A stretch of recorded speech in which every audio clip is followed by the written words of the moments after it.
Have you ever looked around at everyone else, smiling, blending in, moving in sync, and wondered, why do I always feel like I don't belong?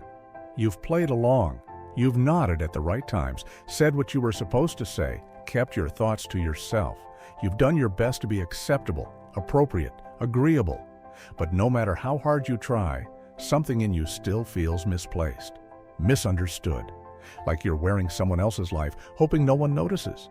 You're not broken. You're not a failure. You were just never meant to fit in. The mask you forgot you were wearing. From childhood, we are taught that belonging comes from sameness. Don't be too loud. Don't be too weird. Don't question too much. Don't stand out, unless it's in the way they approve of. So you adapt, you edit, you conform. Until eventually, the real you becomes background noise. Philosopher Soren Kierkegaard once wrote, "The crowd is untruth." He wasn't just being dramatic.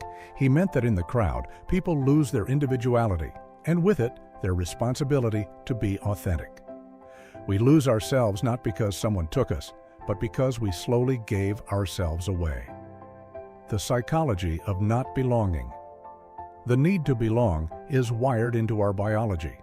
Evolution favored the tribe, not the lone wolf. To be excluded once meant death.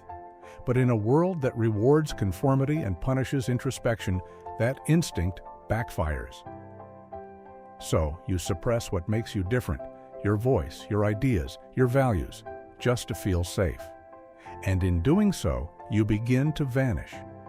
Psychologist Carl Rogers called this the false self, the persona you create to earn love and avoid rejection.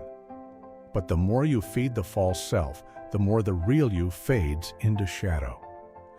Until one day you look in the mirror and can't remember who's staring back. You don't feel like everyone else. Because you aren't? You've probably been told you're too sensitive, too intense, too serious, that you think too much, feel too deeply, question everything. But what if those traits, the ones you were told to hide, are your gifts? Nietzsche once wrote, "And those who were seen dancing were thought to be insane by those who could not hear the music." The world doesn't understand what it cannot control, and people fear what challenges their comfort. You feel out of place not because you're defective, but because you see what others refuse to look at. You feel too much because you're awake. The trap of the good life. You were promised that if you followed the rules, you'd be happy. Work hard, be nice, fit in, achieve, repeat. But here you are, with the job, the degree, the relationship, maybe even the house, and something still aches. It's the ache of a soul living someone else's dream. Dietrich Bonhoeffer warned us of this in his writings on cheap grace, a shallow faith, a life of convenience without responsibility, without struggle, without authenticity. He believed that real freedom comes not from doing what's easy, but from doing what's true, even if it cost you everything. A story, the misfit among the many. There once was a young woman raised in a town where everyone followed the same rhythm. She tried to blend in, to laugh at the same jokes, chase the same goals, but late at night, she'd sneak away to the hills, stare up at the stars, and wonder, is this all there is? Her questions made others uncomfortable. They called her rebellious, ungrateful, dramatic. But the more she silenced herself, the more the silence screamed. One day, she stopped asking for permission. She stopped apologizing for her questions, and she left. They called her lost. But in truth, it was the first time she'd ever been found. The cost of being real? Authenticity comes with a price. When you stop playing the role, some people will leave. When you stop faking it, some will say you've changed. When you speak your truth, others will try to silence you, and it will hurt. But that pain is holy. It is the pain of becoming. Machiavelli wrote in The Prince that the innovator is met with resistance from those who benefit from the old order. Even in your personal life, that same principle applies. When you choose to live honestly, it threatens those who aren't ready to do the same. But don't let that stop you, because the cost of being real, is nothing compared to the cost of never being known.